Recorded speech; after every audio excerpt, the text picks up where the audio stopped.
seems like I always end up doing these Sagittarius videos when I'm in a car and traveling and stuff. It's just really funny how that always comes through. But I am going to be talking about Sagittarius moon, and I'm really excited about that.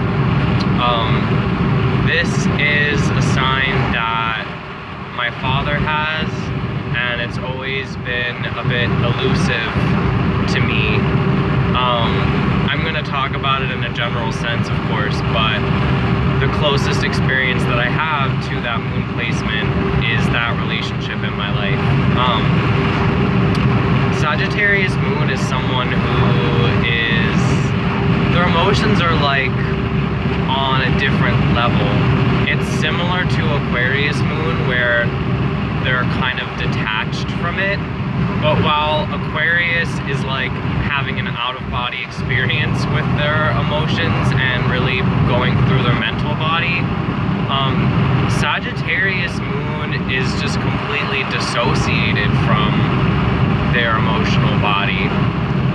It's something that dissolves into every other area of their life, so it's difficult for them to kind of focus on it or pinpoint it or understand it, but they're always digging deeper and trying to understand why they feel the way that they do, and to give some kind of like philosophical explanation for what's going on in their subconscious world. Let me put the windows up so you can hear me better. They're someone that is really always seeking the truth when it comes to emotions. They want to know how you really feel about something. They're really blunt about it too. They're someone that can typically sniff out if you are bullshitting them about your emotional experiences.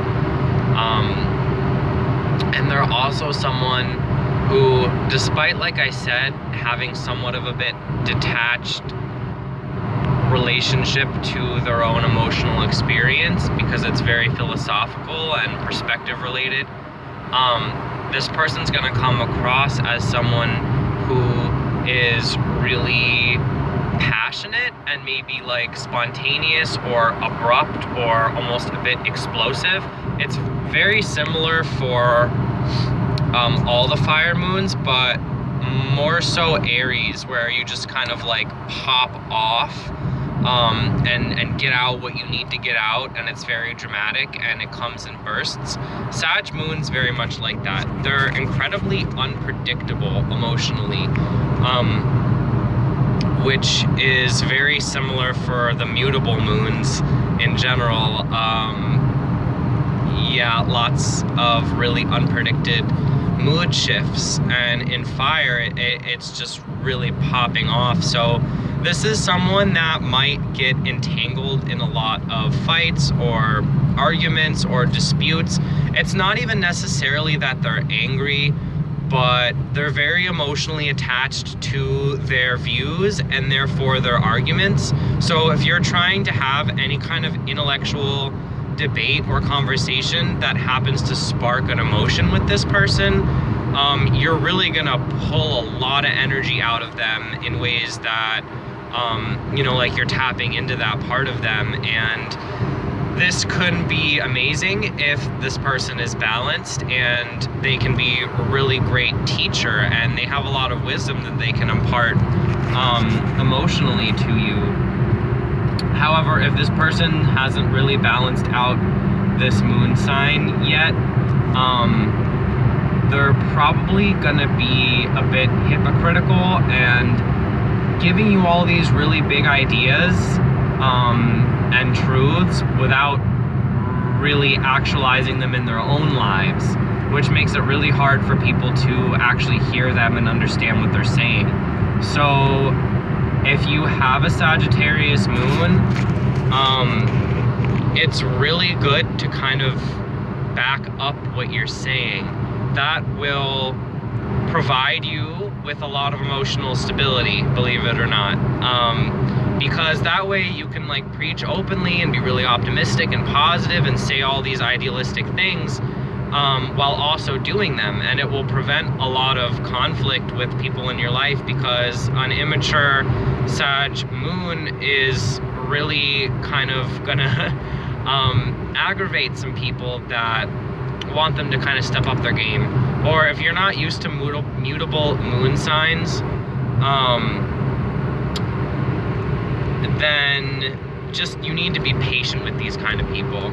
That's the best advice I can give. Not that if you have it, well, I mean, also be patient if you have it, but more so people that are interacting with a Sagittarius moon, realize that they kind of deal with things on their own time.